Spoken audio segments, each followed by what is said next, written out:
is that there's no threat behind the Croatian defence. Peter Crouch very slow, no pace. They've got to get players beyond. Well, I've played in the position that he's played tonight many times, and you've hit the nail on the head there. It's all right getting people up to support him. People have actually got to run beyond him and stretch the teams. Otherwise, I think England will have a difficult night. Yes, he's got to hold the ball up, which he can do. Yes, he'll have to flick it on at times to bring other people into the game.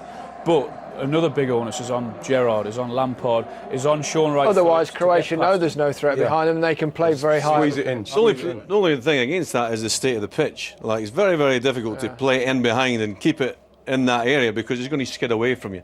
You know, if they get it into his feet and, like they say, get the support run about him, then they can cause problems. I think that's what I think Croatia will do that as well, because they'll be saying that if they don't get their support to him quick enough, after his first touch, they'll be right on him. So he's going to have to really he's going to have to really hold the ball up well tonight. I read your column this morning, Righty. What did I say? You said that David Beckham should play instead of Sean Wright. Well, the thing about it is, if I'm going to be totally honest, what I was thinking Did you get a phone call from him this morning? I didn't, but I haven't spoken to him for 2 days. He'll never speak to you again, I don't think so. Hopefully he does well tonight and we can just... So McLaren's got it wrong picking your boy. It's tomorrow's chip paper.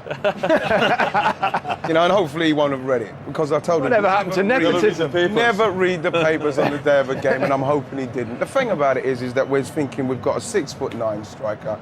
We've got a guy who's arguably one of the greatest crosses that we've ever produced, and I thought that that might have swayed it for him. But I am delighted for Sean. He's got in there on merit, like Steve McLaren. Even though you don't think he's good enough. Well, like Macca, because you call him Stevie G Macca, he said that he's in there on merit. He definitely shouldn't be playing. Right, Phillips? I think no way he should have played. I think one of the reasons that he is playing is because of Peter Crouch up there on his own. He is another player that can actually get beyond him and run past Peter Crouch with his pace. But he's got this great understanding with the right back as well. You know, when the right back who tends to get forward, Sean fills in. Absolutely. Hey, and the energy and the pace to get him down. Fantastically well, by the way, in England games recently here at Wembley. Got to remember here that Croatia are actually a very strong outfit. They're top of the group, 3 points clear of England. It's a jolly outfit, really, at Wembley. The best thing about it is that we've got bad weather for them, so they might not want to come and show us their greatest skills in that. I'm hoping that anyway. I would be far, far more worried if England had to go to Croatia. I know Croatia are qualified, and people can say, well, they can take the foot off the gas, and well, maybe so, but they're not on their home patch, which I think... A couple of familiar faces, 3 players in the Premiership, Eduardo, Kranjčar, and of course Korluka. Kranjčar's the one I'm afraid of, really. Of course, like Eduardo, I haven't seen enough of him playing. He's obviously a good goal scorer, but Kranjčar is having a good season at Portsmouth, and he's a quality footballer. Very good technically. They'll keep a hold of the ball well, and they'll use the ball well. The most important, the biggest aspect for England is to get after them early. You know, high tempo, get in about them, and like you've said, they've already qualified. Let them know they're in for a big game. A word now from England's captain, part of the 5-man midfield. Steven Gerrard has been talking to Ray.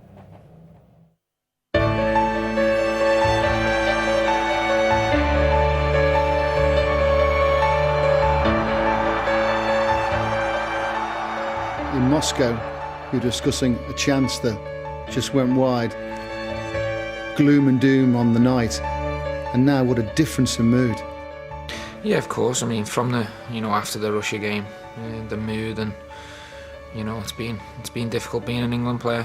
Facing interviews, but now the control's back in our hands, and we need to deliver on the pitch on Wednesday. I think enough's being said in the build-up to this get-together. Now it's time for the players to do the talking on the pitch. Big debate about the formation, 4-5-1. How will that affect your role? Well, obviously I'll have to adapt slightly. But I think formations and systems, it's just all gossip before a game, really. And the players will be prepared. We've worked on it for the last couple of days, and your critics will say it's quite a negative formation, but you can also look at it as a 4-3-3 formation, and you're playing with 3 forwards, so we've got to be organised and hard to beat defensively. But when we're going forward, you've got to take the shackles off and get up and support the big man. He's learning and he's improving his game all the time, and his record for England's fantastic, and he's desperate to do well at this level. How are you enjoying the responsibility of leading England? Yeah, I'm loving it. I mean, obviously I'd love to have John leading us out. He's a big player for us and he's our real leader, but I'm enjoying the responsibility. I've done it for Liverpool for more than 5 years now in big games and on big nights, so you play well on the pitch and hopefully others will follow around you. Obviously I'll say a few things in the dressing room, but for me the most important thing is to do my talking on the pitch, and hopefully that'll give other players around me a lift. Talk about captains' performances. Remember David Beckham at Old Trafford against Greece? Yeah, I'd settle for that on Wednesday. You know, it was Roy the Rovers stuff from David that day. You know, he was fantastic. But you know, I'd take 3 points now and just a normal performance. It's all about the results. This is big time. How do you keep calm? It is big time, but as a player, these are the games you want to play in. This is where I get me buzzers from, big games for Liverpool and big games for England, and you know, it's getting close now. I'm looking forward to kick-off, and that's what you want. You want the responsibility of having to deliver for the whole country in big games, and that's what gives me a buzz. Big player for England today. What do you think it suits him and Lampard, that system with Barry playing as the holding player? They perhaps can work together this way. I hope so. You know, they've got the quality to do it. They've got the insurance with Gareth Barry, so I can't see why not. He's used to playing that with Peter Crouch, supporting Peter Crouch, so I can't see how, with a player of his quality, he's not going to take advantage of the situation. I think the question marks have always been asked in a four-man midfield of whether Gerrard and Lampard can play together. I think this system should actually suit them. Yeah. They don't have to worry about too much what's behind them, because Gareth Barry's behind them, and they both like bombing on and getting past Peter Crouch, so it should actually suit them tonight. Another thing is, of course, that the two of them are playing really well for the clubs, which, you know, Gerrard was going through a lean patch and Lampard was going through a lean patch. I think this is a night. It's big hearts, strong minds, high tempo. Be scared of one thing and one thing only, and that's failure. Go and get them finished long before the last 15 minutes, because I'm telling you, if it's a draw with 15 minutes to go, we don't want that. everybody will be so edgy. Whoa, I'll come back from negative town, man. Where are you going to negative town? England are going to win. Okay. I'm just saying, be wary. Okay. We don't want to draw 15 minutes to go. I thought I couldn't stand it in the studio. He's taking a left turn to negative town, man. You better come back, baby. Are you in positive town? I'm in a positive mood. We've been given a chance. Let's make the most of it. Yeah. Exactly. So the final rally call there, just before they go out in, what will it be for you? Well, I think that, like we say, it's in our own hands now, and we have got the opportunity to beat a team who have already qualified. I think what we should do is go out there and play at a good tempo. What's going to make them say, we're already there, let's just have a nice night here tonight. And hopefully the boys will just ram it down their throats all day long. It's not often in football where another team gives you something. Israel gave us something on Saturday. We've got to take it now. I love Israel. I'm going to be really positive here. I think England will win, and I think they'll win comfortably. We'll get on quick for a change. OK, so it's England versus Croatia. The stakes are high. Don't forget, if you've got high definition, to switch to the BBC HD channel. Your commentators here at Wembley tonight are Mark Lawrenson and John Motson. Thank you, Gary. Along with 86,000 or more inside the stadium, those who haven't arrived yet, there may be some empty seats. That's because there's a lot of congestion outside, but this match has to start on time by UEFA rules. And it wouldn't be England, would it, if it didn't go right to the wire? You drew a comparison in the studio earlier with Poland in 1973. I had the unenviable job that night of interviewing Alf Ramsey after the game. I just hope it's a more comfortable scenario for Ray Stubbs when he talks to Steve McLaren in just over 2 hours' time. But having said that, England's record since then, when the chips are down, has been remarkably good. 8 of their previous 9 attempts to qualify for a championship have gone to their last match in the group, and on 7 of those occasions, England have got the result that they needed. So the only exception being when they failed to qualify for the 1994 World Cup. There have been some hair-raising moments, and we heard David Beckham's free kick referred to several times. Lineker's volley in Poznan, some heroic displays like Glenn Hoddle's team holding Italy in Rome, Peter Shilton in Poland in 1989, without which there would have been no Italian 90 for Bobby Robson and no tears from Gaza. So the list goes on, and it may just be that we're in for another one of those cliffhangers tonight. We shall see. Now down there in the tunnel, as well as the team coming out, the star names missing tonight have been in the dressing room. Ferdinand, Terry, Owen and Rooney. But just now, what a different reception England would have got had Israel not beaten Russia on Saturday night. As it is, what could have been a very awkward night at Wembley becomes an optimistic one, as you'll hear.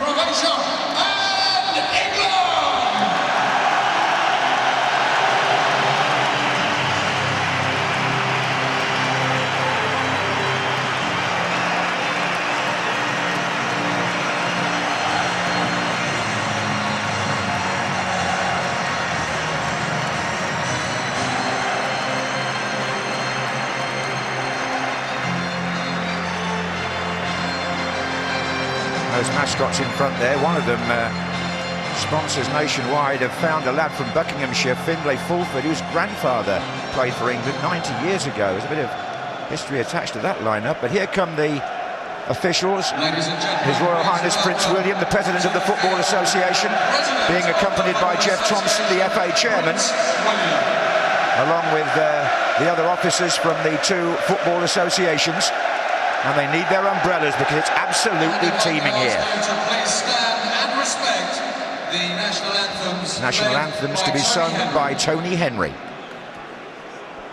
3, 2, 1.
Will really be pleased with the respect that got, because their anthem was badly treated in Macedonia on Saturday.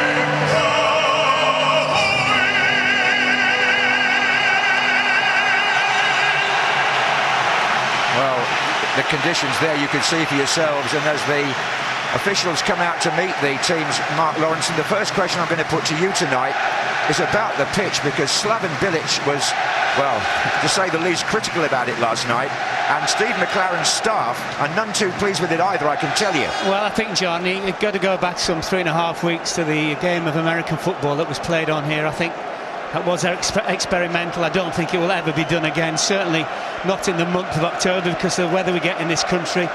That apart, it's just something that England have to deal with. It's the same for both teams. Get on with it.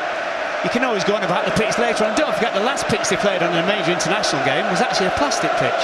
It was, and I have to also say it's a much better surface than the one Croatia played on in Macedonia in Skopje on Saturday night. That pitch was virtually unplayable. The ball would not move properly, and Croatia in the second half, once they knew they'd qualified, really, frankly, they went through the motions and lost 2-0. But it was worse than this even, I can tell you, but this is bad enough. And there are concerns, surely, here about the pitch at the new Wembley. Well, there are, but, I mean, that's up for the FA and the people of Wembley to be sorted. I think just the thing for England tonight is to get through this game and ensure qualification. Well, we have underlined the fact that England could win the group still, but let's put qualification as the first priority. Now then, the inexperience of Carson, Richards, Lescott and Wright Phillips means more responsibility for seasoned internationals like Sol Campbell winning his 73rd cap, Captain Steven Gerrard his 63rd, Frank Lampard reaches the 60 mark tonight with 13 goals, 2 of them against Croatia, 1 on his England debut and 1 in Euro 2004.